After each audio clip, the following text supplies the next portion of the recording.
আসসালামু আলাইকুম। সংবাদে আপনাদের সবাইকে স্বাগত জানাচ্ছি। আমি ফিরোজ তোহা। শুরুতেই সংবাদ শিরোনাম। বাংলাদেশের সর্বশেষ গুরুত্বপূর্ণ আপডেট সংবাদে আপনাকে স্বাগত। শুরুতেই সংবাদ শিরোনাম, পরে বিস্তারিত। প্রথমে জানাবো, জুবাইদা এবং জাইমা রহমানের ফেসবুক অ্যাকাউন্ট নেই বললেন রিজভী। বিএনপি সিনিয়র যুগ্ম মহাসচিব রুহুল কবির রিজভী বলেছেন, ডক্টর জুবাইদা রহমান ও ব্যারিস্টার জাইমা রহমানের নামে কখনোই কোনো ফেসবুক অ্যাকাউন্ট ছিল না, কখনো নেই। সুতরাং তাদের নামে ফেসবুকে পোস্ট করা কোনো মন্তব্য বা জনগণকে বিভ্রান্ত না হওয়ার অনুরোধ জানাচ্ছি। আজ এক বিজ্ঞপ্তিতে সব কথা বলেছেন তিনি। রিজভী বলেছেন, বিএনপির ভারপ্রাপ্ত চেয়ারম্যান তারেক রহমানের সহধর্মিণী ডক্টর জুবাইদা রহমান ও তাদের কন্যা ব্যারিস্টার জাইমা রহমানের নামে ফেক ও মিথ্যা ফেসবুক আইডি খুলে অসত্য বানোয়াট মন্তব্য পোস্ট করা হচ্ছে। সেটি কোনোভাবেই কাম্য নয়। যারা এই ধরনের কর্মকাণ্ড করছে তাদেরকে আইনের আওতায় আনা হবে।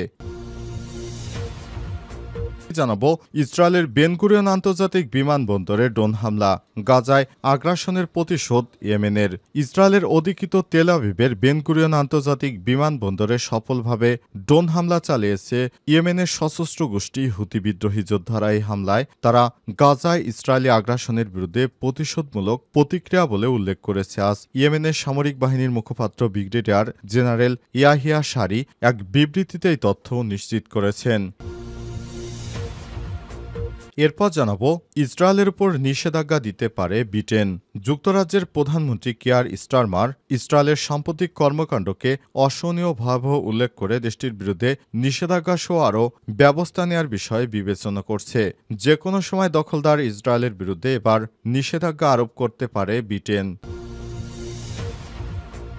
জানাবো, ভারতে পিছু হটল সেনাবাহিনী, কলকাতার রেড রোডেই হবে ঈদের জামাত। বহু বছর ধরে ভারতের কলকাতার রেড রোডে দুই ঈদের নামাজ আয়োজন করে কলকাতা খেলাফত কমিটি। কখনোই কোনো সমস্যা না হলেও এবার দেশটির সেনাবাহিনীর পক্ষ থেকে অনুমতি প্রত্যাখ্যানের খবর প্রকাশ্যে আসে। এতে মুসলিমদের মধ্যে চাঞ্চল্য তৈরি হয়, নিন্দা ও সমালোচনা ঝড় ওঠে।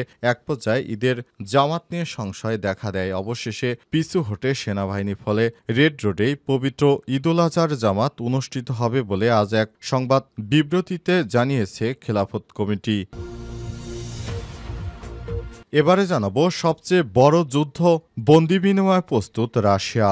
রাশিয়ার প্রেসিডেন্ট ভ্লাদিমির পুতিন উপদেষ্টা ভ্লাদিমির মেদেনস্কি জানিয়েছে, রাশিয়া এবং ইউক্রেনের মধ্যে 1200 জন করে যুদ্ধবন্দি বিনিময়ের প্রস্তুতি সম্পন্ন হয়েছে, আর এটি 7 থেকে 9 জনের মধ্যে শুরু হতে পারে। জুবাইদা এবং জাইমা রহমানের ফেসবুক অ্যাকাউন্ট নেই বললেন রিজভী। বিএনপি সিনিয়র যুগ্ম মহাসচিব রুহুল কবির রিজভী বলেছেন, ডক্টর জুবাইদা রহমান ও ব্যারিস্টার জাইমা রহমানের নামে কখনোই কোনো ফেসবুক অ্যাকাউন্ট ছিল না, কখনো নেই। সুতরাং তাদের নামে ফেসবুকে পোস্ট করা কোনো মন্তব্য বা জনগণকে বিভ্রান্ত না হওয়ার অনুরোধ জানাচ্ছি। আজ এক বিজ্ঞপ্তিতে সব কথা বলেছেন তিনি। রিজভী বলেছেন, বিএনপির ভারপ্রাপ্ত চেয়ারম্যান তারেক রহমানের সহধর্মিণী ডক্টর জুবাইদা রহমান ও তাদের কন্যা ব্যারিস্টার জাইমা রহমানের নামে ফেক ও মিথ্যা ফেসবুক আইডি খুলে অসত্য বানোয়াট মন্তব্য পোস্ট করা হচ্ছে।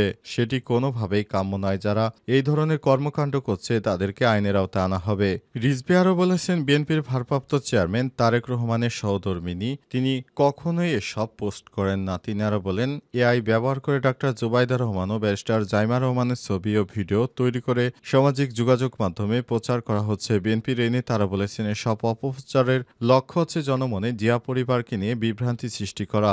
যারা এই ধরনের ডিজিটাল জালিয়াতির কাজে যুক্ত রয়েছে তারা সুদূরপ্রসারী কোনো চক্রান্তের নীলনকশা বাস্তবায়ন করছে বলে আমরা মনে করি। এ সময় তিনি আরও বলেছেন, বাংলাদেশে যে ধরনের রাজনৈতিক কর্মকাণ্ড শুরু হয়েছে সেখানে হিংসা দলাদলি ভুলে আমাদেরকে একসঙ্গে কাজ করতে হবে। এ সময় বিএনপির এই নেতা আরও বলেছেন, বিগত সময়ে যেভাবে শেখ হাসিনা বিএনপির নামে বিভিন্ন অপপ্রচার চালাতো, সেভাবেই বর্তমানে বিএনপিকে হ্যায় করার জন্য অনেক কর্মকাণ্ড পরিচালিত হচ্ছে, যেটি কোনোভাবে বিএনপির নেতাকর্মীরা এর সঙ্গে সম্পৃক্ত না থাকার পরও সেখানে তাদের নামে বিভিন্ন মিথ্যা কুৎসা রটনা করা হচ্ছে। সেটি কোনোভাবেই গ্রহণযোগ্য নয়। এ সময় তিনি আরও বলেছেন, আমাদের নেতা তারেক রহমান লন্ডনে রয়েছেন, তার নেতৃত্বে আমাদের দল সুষ্ঠুভাবে পরিচালিত হচ্ছে। অবস্থায় তারেক রহমান বিদেশ থেকে নেতাকর্মীদের প্রতিদিনই দিক নির্দেশনা দেন বলেও জানান তিনি। তার নির্দেশেই দল পরিচালিত হয়। আর রাজনীতি রাজনীতির সঙ্গে কোনরূপ সম্পৃক্ততা নেই যা পরিবারের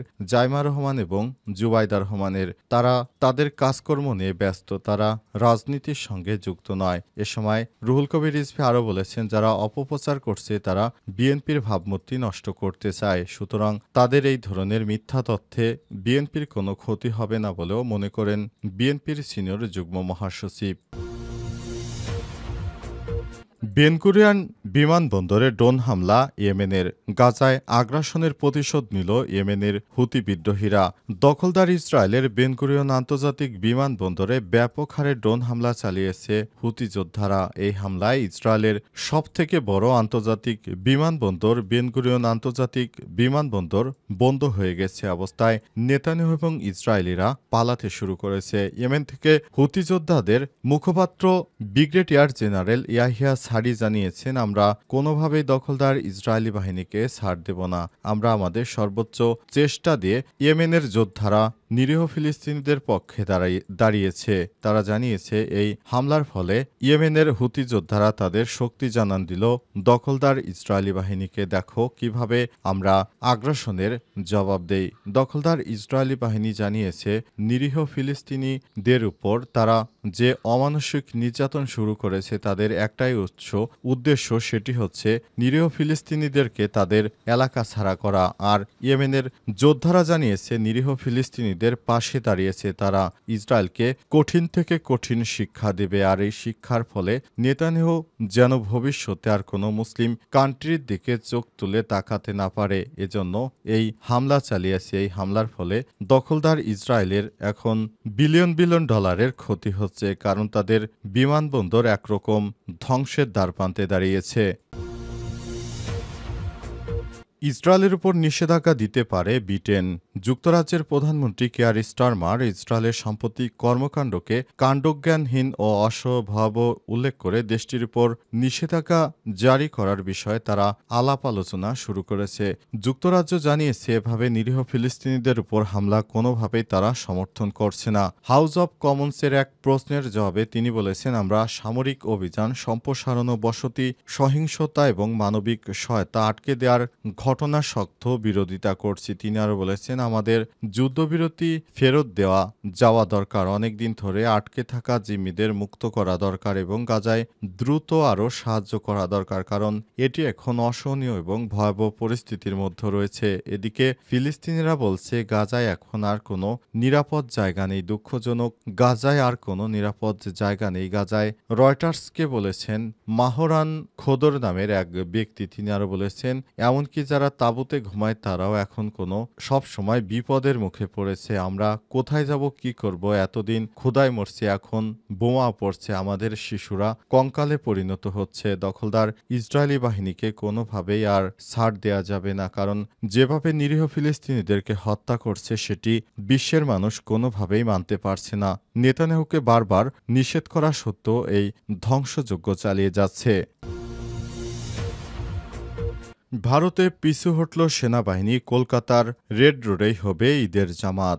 বহু বছর ধরে ভারতের কলকাতা রেড রোডে দুই ঈদের নামাজের আয়োজন করে কলকাতা খিলাফত কমিটি কখনোই কোনো সমস্যা না হলে এবার ভারতের হিন্দুত্ববাদী নরেন্দ্র মোদীর সেনাবাহিনীর পক্ষ থেকে অনুমতি প্রত্যাখ্যানের খবর প্রকাশ্যে আসে। এতে মুসলিমদের মধ্যে চাঞ্চল্যের সৃষ্টি হয়, নিন্দা ও সমালোচনার ঝড় ওঠে। এক পর্যায়ে ঈদের জামাত নিয়ে সংশয় দেখা দেয়। অবশেষে পিছু হটেছে সেনাবাহিনী। ফলে রেড রোডেই পবিত্র ঈদুল আজহার জামাত অনুষ্ঠিত হবে বলে আজ সংবাদ সম্মেলনে জানিয়েছে খিলাফত কমিটি। সংবাদ সম্মেলনে উপস্থিত ছিলেন কলকাতা খিলাফত কমিটির সভাপতি তথা রাজ্যের মন্ত্রী জাবেদ আহমেদ খান, সাধারণ সম্পাদক নাসির আহমেদ, সদস্য মোহাম্মদ খলিল, ইরফান আলী তাস, ইসহাক মল্লিক, মমতাজ খান প্রমুখ।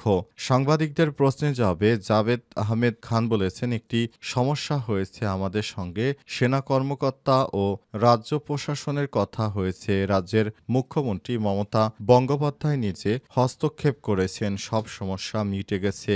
রেড রোডেই ঈদুল আজহার জামাত হবে। পূর্ব নির্ধারিত সূচি মেনে সকাল 8:30টায় এই নামাজ শুরু হচ্ছে। খিলাফত কমিটির সদস্য ও কর্মকর্তারা জানান, ঈদের জামাতে অংশগ্রহণকারীদের কথা ভেবে বক্তব্যে বাংলা করার বিষয়ে আলোচনা হয়েছে। ভালো কারি বা আলেম যিনি দক্ষতা রাখেন তার জন্য ভাবা হচ্ছে। মূলত ঈদুল ফিতরের ইফতারের সময় মুখ্যমন্ত্রী নিজে উপস্থিত থেকে শুভেচ্ছা বিনিময় করেন। এবার ঈদেও তিনি সৌহার্দ্য বিনিময় করতে পারেন। ইসলামিক খেলাফত পুনরায় প্রতিষ্ঠা করা এবং দেশের স্বাধীনতা সংগ্রামে বড় ভূমিকা পালন করে খিলাফত কমিটি। একসময় ব্রিটিশ ভারতের বেশ কিছু খিলাফত কমিটি তৈরি হয়, যার মধ্যে কলকাতা অন্যতম।